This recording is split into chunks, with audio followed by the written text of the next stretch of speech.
بسم اللہ الرحمن الرحیم۔ میں ہوں طارق چودھری، آپ کا میزبان یوٹیوب طارق چودھری چینل کے ساتھ۔ آج ہے 22 جون اور بدھ کا دن۔ آج جو اہم خبریں ہمیں آپس میں شیئر کرنا ہے، ایک دو خبریں ہیں۔ سب سے اہم، امریکہ نے چین کو 3 دن میں اپنا قونصل خانہ بند کرنے کا حکم دیا ہے۔ انڈیا چائنا کشمکش اور سرحدی تناؤ بڑھتا جا رہا ہے، جبکہ عرصے کے بعد پاکستان اور بنگلہ دیشی وزیر اعظم میں ٹیلی فونک گفتگو ہوئی ہے، جس میں تعلقات کو بہتر بنانے کی گفتگو کی گئی ہے۔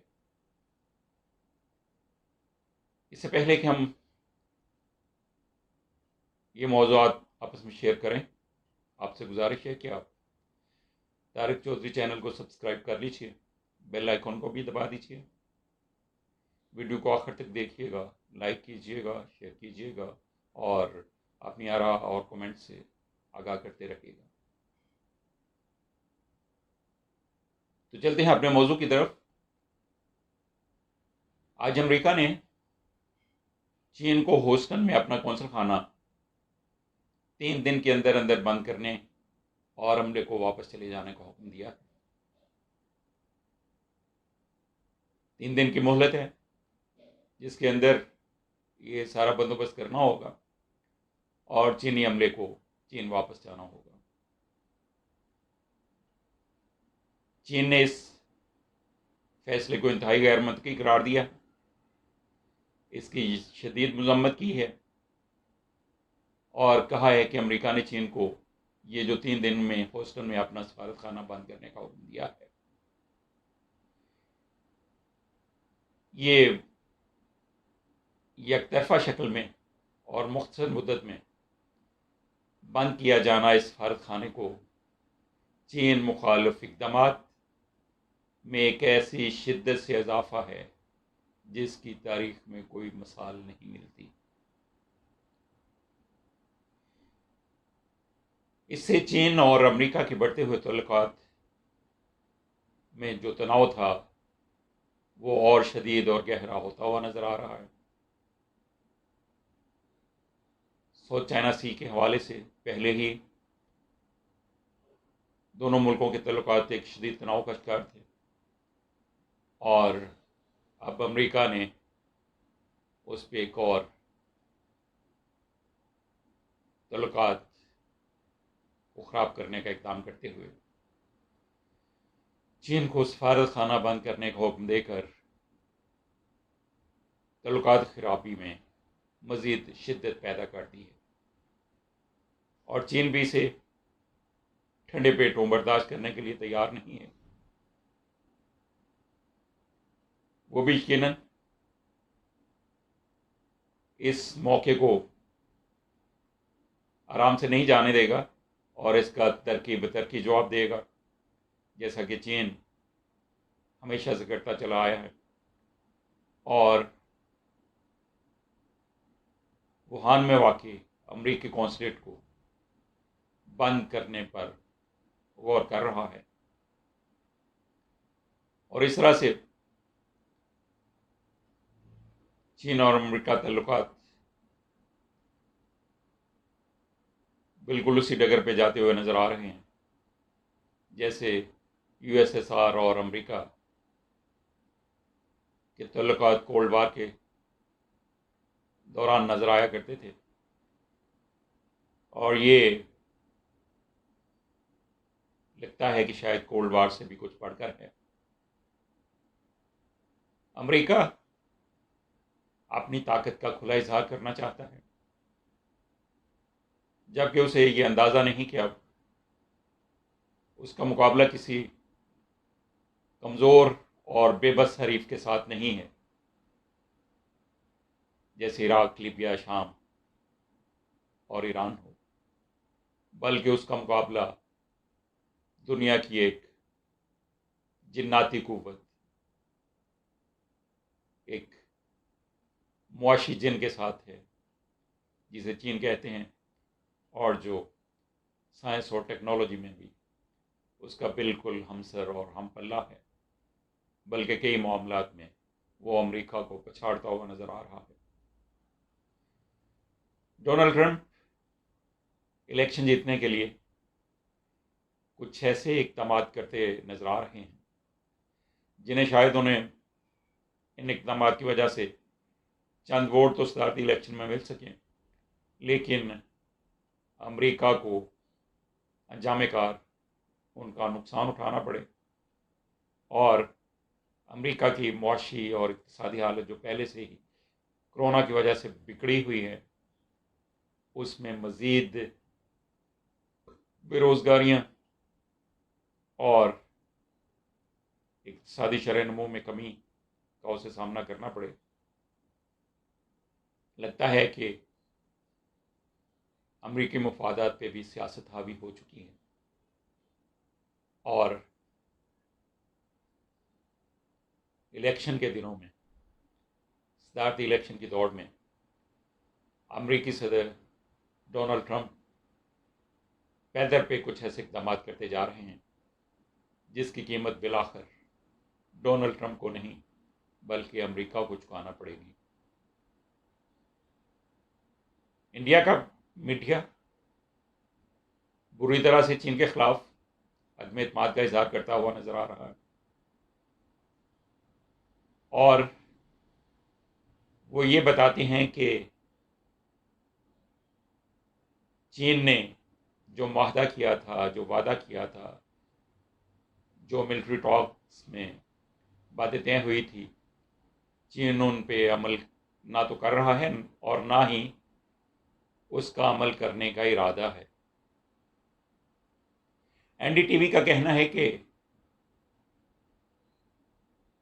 ملٹری ٹاکس کے کئی ادوار کے بعد چین لداخ میں قبضہ لیے گئے علاقوں سے اپنی افواج پیچھے نہیں ہٹا رہا۔ جن علاقوں سے اس نے ایل اے سی پر مئی میں قبضہ کر لیا تھا، اور 15 جون کی جھڑپ میں کم از کم 20 ہندوستانی فوجی ہلاک بھی ہو گئے تھے، جس کی وجہ سے صورتحال انڈیا اور چین کے تعلقات کی مزید بگڑ کر اپنی انتہاؤں کو چھونے لگی تھی۔ تو این ڈی ٹی وی یہ کہہ رہا ہے کہ چین 15 جون کی فوجی جھڑپ کے بعد ہونے والے ملٹری ٹاکس میں طے کردہ باتوں پہ عمل کرنے کا اپنا ارادہ بھی شو نہیں کر رہا، بلکہ جن علاقوں پہ اس نے قبضہ کیا تھا ان پہ اپنا قبضہ مستحکم کرنے والے اقدامات اٹھاتا جا رہا ہے۔ چین ابھی تک فنگرس ریجن، گوگرا اور ڈیپسانگ ریجن پر قابض ہے، پینگ گونگ ریور کے ساتھ۔ گلوان وادی میں بھی واپسی کا طے ہوا تھا، لیکن ابھی تک چین نہ صرف وہاں سے کچھ بھی واپس نہیں لے گیا، بلکہ وہاں اپنی ملٹری انسٹالیشنز کو مزید مضبوط کرتا جا رہا ہے۔ اے این آئی کا بھی یہ کہنا ہے کہ چین بجائے پیچھے ہٹنے کے فنگرز ایریا میں اپنی آبزرویشن پوسٹ بنا رہا ہے۔ چین نے اپنی 40,000 افواج وہاں لگا دی ہیں، جنہیں air defence system, armoured personnel carriers اور لانگ رینج آرٹلری کی معاونت اور سپورٹ بھی حاصل ہے۔ اور اس طرح سے انڈیا جو امیدیں لگائے بیٹھا تھا کہ چین گلوان وادی اور لداخ میں قبضہ کیے گئے علاقوں سے واپس ہو جائے گا، وہاں سے کسی بھی طرح کی چینی واپسی کے کوئی تاثرات نظر نہیں آ رہے، اور انڈیا مایوسی کے ساتھ واویلا کرنا شروع ہو گیا ہے انڈیا کے عزم پہ، انڈیا کے اعتماد پہ شکوک و شبہات پیدا کرنے کی باتیں کر رہا ہے، اور وہ سمجھتا ہے کہ چین سے اسے جو تاریخی ذلت اور رسوائی اٹھانا پڑی ہے، امریکہ کھل کے اس کے ساتھ اگر آ گیا تو وہ چین کو اس ہزیمت اور رسوائی کا بدلہ لینے میں شاید کسی طرح کامیاب ہو جائے۔ لیکن امریکہ کے اپنے مفادات ہیں، امریکہ اپنے مفادات کو ملحوظ رکھتا ہے، اسے اس سے کوئی غرض نہیں کہ انڈیا کے ساتھ کیا بنتا ہے۔ انڈیا جب تک اس کے مفادات پورا کرتا رہے گا، وہ زبانی کلامی انڈیا کی تائید و معاونت اور سپورٹ کا اعلان کرتا رہے گا، لیکن عملاً کوئی اقدام نہیں اٹھائے گا، اور جو ہی اس کے مفادات پورے ہو گئے تو وہ انڈیا کو مڑ کے پوچھے گا بھی نہیں کہ اس کے ساتھ کیا بنا۔ آج ایک بہت بڑی اور اہم ڈیولپمنٹ ہوئی ہے۔ وزیر اعظم پاکستان جناب عمران خان صاحب نے بنگلہ دیشی وزیر اعظم حسینہ واجد سے ٹیلی فون پہ بات چیت کی ہے، اور بنگلہ دیش میں کرونا سے ہونے والی اموات پر ان سے دکھ کا اظہار کیا ہے، اور اس پر قابو پانے میں بنگلہ دیشی حکومت کے اقدامات کو سراہا ہے۔ انہوں نے کرونا کے سلسلے میں پاکستان پہ اس پہ قابو پانے کے لیے اپنے اقدامات کا بھی حوالہ دیا، اور قرض ریلیف کے سلسلے میں اپنی عالمی مہم سے حسینہ واجد کو آگاہ کیا۔ بنگلہ دیش میں سیلاب سے تباہی پر ہونے والے نقصان پر بھی دکھ کا اظہار کیا، اور دونوں ممالک میں تعلقات بہتر بنانے اور انہیں مزید مستحکم کرنے پر بھی بات کی گئی۔ لیکن سب سے اہم ترین جو بات پاکستانی اور بنگلہ دیشی وزراء اعظم میں ہوئی وہ یہ تھی کہ پاکستان نے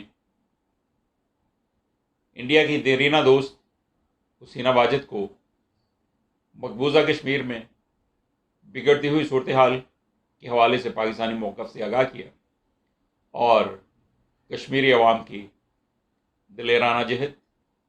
جو عالمی قوانین پہ مبنی ہے، آزادی کے لیے ان کی خواہش، اور کشمیر پہ پاکستانی موقف سے کھل کر آگاہ کیا، اور بنگلہ دیشی وزیر اعظم کو پاکستان کے دورے کی دعوت بھی دی۔ پاکستان اور بنگلہ دیش دونوں ممالک نے بہت ہی کشیدہ تعلقات دیکھے ہیں، اگرچہ ماضی اتنا خوشگوار نہیں ہے، اور جب سے حسینہ واجد برسر اقتدار آئی ہیں تو پاکستان کے ساتھ انڈیا کے تعلقات، انڈیا سے بنگلہ دیشی تعلقات بہتر ہوتے گئے، اور پاکستان کے ساتھ بنگلہ دیشی تعلقات بد سے بدتر روپ اختیار کرتے گئے۔ لیکن اب جو عالمی صورتحال ہے بگڑتی ہوئی، بدلتی ہوئی، لداخ میں چین کا قبضہ، انڈیا کی رسوائی، اور سارے ہمسایہ ممالک کی انڈیا سے نفرت اور دوری، اور بنگلہ دیش میں چین کی طرف سے بے پایاں انویسٹمنٹ، یہ ساری صورتحال پاکستان اور بنگلہ دیش کو آپس میں قریب لانے کا باعث بنی ہے، اور یہی صورتحال بنگلہ دیش کو بھی اپنے خارجہ پالیسی میں تبدیلی کے لیے آمادہ کر رہی ہے کہ اب یہ جو نئی دنیا ہے اس میں ٹوٹلی بھارت پہ ڈیپینڈنٹ ملک کا عالمی وقار کا حصول بہت مشکل ہو سکتا ہے۔ لہٰذا بنگلہ دیش اب انڈیا سے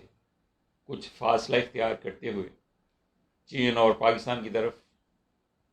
بہترین دوستی کا ہاتھ بڑھانا اپنی مجبوری سمجھتا ہے، اپنی سروائیول سمجھتا ہے، اور پاکستان بھی جو ہمیشہ سے اپنے ہمسایہ ممالک کے ساتھ تعلقات بہتر بنانے کی کاوش کرتا رہا ہے اور اس میں بالکل اخلاص کا مظاہرہ کرتا رہا ہے. اب پاکستان کی ان کاوشوں کے ثمرات انشاءاللہ آنے والے دنوں میں حاصل ہوتے ہوئے نظر آئیں گے، اور بنگلہ دیش جو ہمارا برادر اسلامی ملک ہے، جو ہمارا پاکستان مشرقی پاکستان رہا ہے، وہاں کے لوگ جو پاکستان کے ساتھ بہت اپنائیت اور محبت کا اظہار کرتے ہیں اور اسلام کے رشتے کی وجہ سے اپنے دل میں پاکستانیوں کو اور پاکستان کو بسائے ہوئے نظر آتے ہیں. سیاسی دوریاں اب عالمی بدلتی ہوئی صورتحال کی وجہ سے خاتمے کی طرف جاتی ہوئی نظر آ رہی ہیں، اور انشاءاللہ آنے والے دنوں میں